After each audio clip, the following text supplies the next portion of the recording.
The Land Before Time, the illustrated story. Chapter 8. Danger Everywhere. Sarah led the group up the easy path out of the crater. Now the going was anything but easy. All about them, burning mountains were spewing fire and smoke. Red fog swirled around them, reflecting the sides of the mountains. Everywhere they looked were black caves and dark ravines, and they imagined all sorts of creatures lurking within them. Now, too, they could see what had happened to the other animals that had come this way. Skeletons and bodies of dead animals loomed out of the mist and seemed to be warning them to go back. Well, Sarah wanted to take the easy path out of the crater, but just because a path looks easy doesn't mean it is easy. I wish Littlefoot were with us now, whispered Ducky. Spike nodded in agreement as he stopped to nibble at a scrawny bush. Spike, do not stop, cried Ducky. Nope, nope, nope. We must stay together. We do not want to be alone, do we?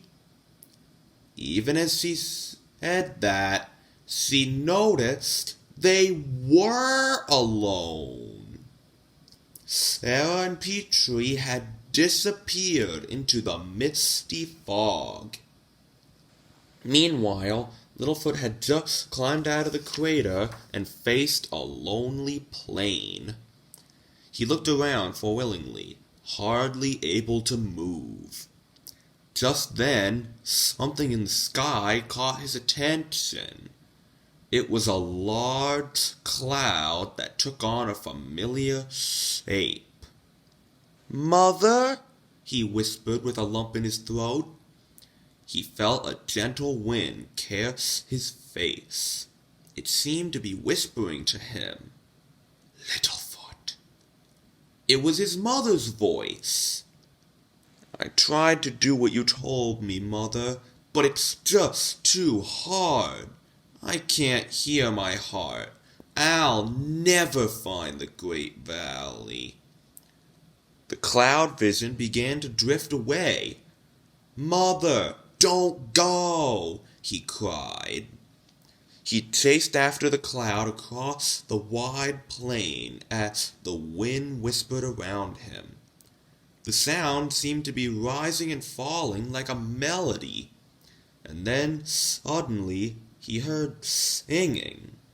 He wondered if he was imagining it. But no, there it was again.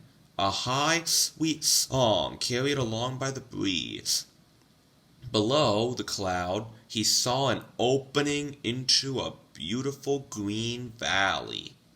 The Great Valley. His heart swelling with joy, Littlefoot started to race down into the wonderful valley. But then he heard his mother's voice again in the wind. Littlefoot. He skidded to a stop. In his heart, he knew what his mother was going to tell him. The others. They went the wrong way. They'll never find the Great Valley. He looked up at the cloud. The image of his mother was fading. Mother, what should I do? He asked. But he answered himself. My heart says they're my friends. I have to help them. With that, he turned and raced out of the valley. Santa know right way to go. Real sore?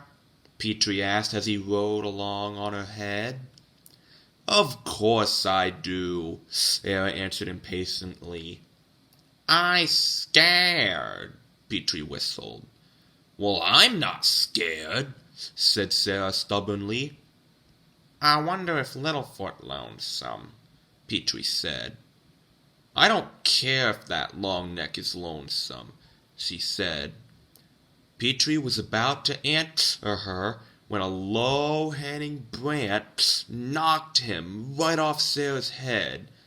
He didn't even have time to whistle before he found himself in a sticky tar pit. He yelled for Sarah, but she had gone on, not realizing that he wasn't with her anymore. He looked behind him for Ducky and Spike, but they weren't there either. The more he struggled to get free, the deeper he sank. In the meantime, Littlefoot was rushing through the dark, scary landscape. He could see only by the light of the fire river and the flames from the burning mountains. He craned his neck this way and that, and frantically called out. All of a sudden, he stopped in his tracks at the edge of a sharp cliff.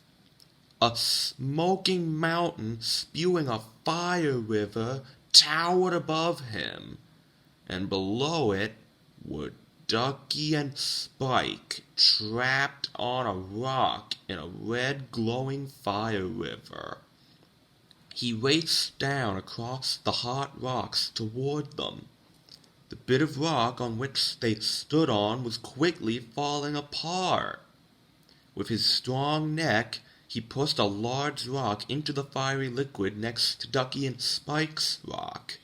It formed a bridge between them and solid ground. Ducky and Spike jumped across to safety just as their rock disappeared into the bubbling red river with a loud hiss. From somewhere up ahead, they heard a faint cry. It was Petrie.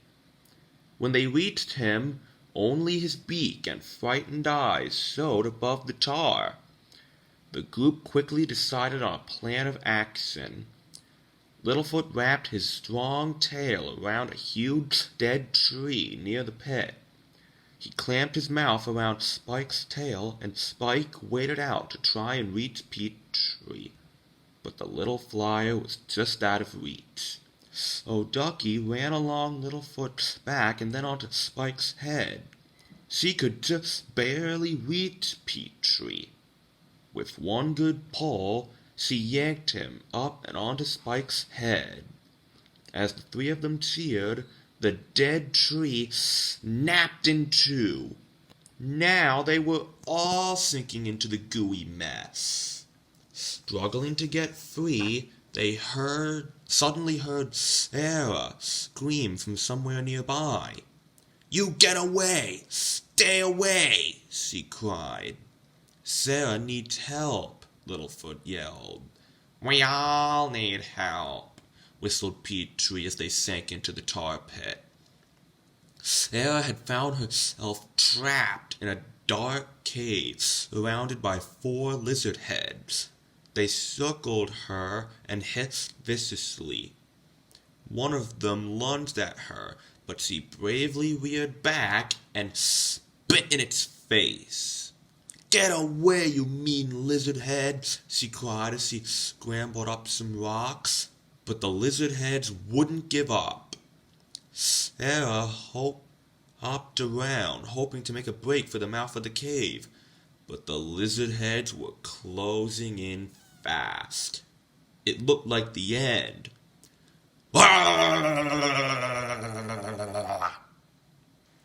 A tremendous echoing roar came from the mouth of the cave.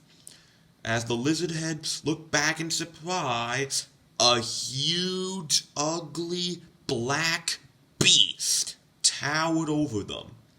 The beast roared again and lifted Sarah by the tail, holding her upside down. The lizard heads didn't wait to see what would happen next, but now Sarah had a new monster to face. She hung there, terrified. If only her friends were there. It was in that moment of danger that she realized that they were her friends. "Help me!" she screamed. "Spike, Ducky, Petrie!" Then the big monster spoke. "Sarah, it's us," it said. Sarah twirled around upside down and saw the monster up close. It was really Littlefoot, Petrie, Ducky, and Spike all stuck together with tar. At first she was relieved, but then she was mad. She had shown that she needed and wanted them, and she didn't want to do that. Her pride was still controlling her heart. "I knew it was you all along," she said. Littlefoot grinned at her. "You did?" said Ducky. "But you were screaming so loud." "I was only acting," Sarah shot back. "I wanted those scaly skins to come into the cave so I could attack them." "Nope, nope, nope," Ducky said, shaking her head. "Oh, get out of my way!" Sarah yelled. But as she tried to stalk out of the cave, she stuck to the tar monster. "We're really stuck together now," said Ducky, giggling. "Yeah, Sarah," said Littlefoot. "We have to stick together." And the whole group laughed. Guess Sarah got into a sticky situation. I bet she's stuck with them now. I can't stop. But I have to, because we have to continue with the story. Now, where were we? Oh yeah. That made Sarah madder than ever. Pulling herself free, she cried, "Oh, shut up! I hate all of you. I don't ever want to see any of you again. Ever." With that, she stomped out of the cave into the darkness. As she marched away, her eyes filled with tears. She really didn't mean what she had said. It was just that her pride had been hurt. She looked around, half expecting them to come after her. But they didn't, and her heart sank a little. A heavy rain started to fall, washing the tar off Littlefoot and the others. "Let her go," he said. "If she doesn't want to come back, there's nothing we can do." The others sadly had to agree. The next morning, Littlefoot, Ducky, Spike, and Petrie headed down the path toward the Great Valley. "We're almost there," said Littlefoot. "Just a little further." "Too bad Sarah not with us," said Petrie. As the group rounded a pool near the cliff by the entrance to the valley, Petrie leapt off Littlefoot's head. He climbed to a high rocky ledge.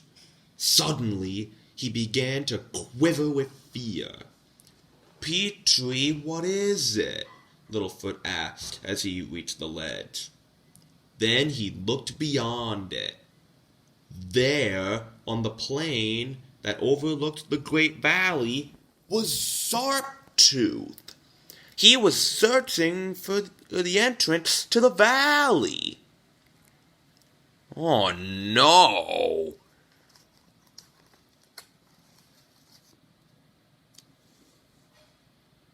Stay tuned for the final chapter.